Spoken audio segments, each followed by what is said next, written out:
भैया हर डीजे ला गिड़कावत है।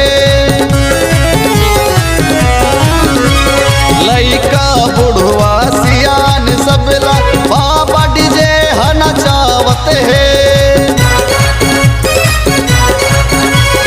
गली गली माँ भरत भैया हर डीजे ला गिड़कावत है।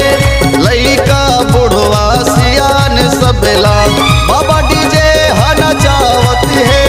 जब कोनो बेसला बढ़ावा रे धौरा भाटा वाला बाबा डीजे ला बलावा रे। भरत भैया ला कई के बेसला बढ़ावा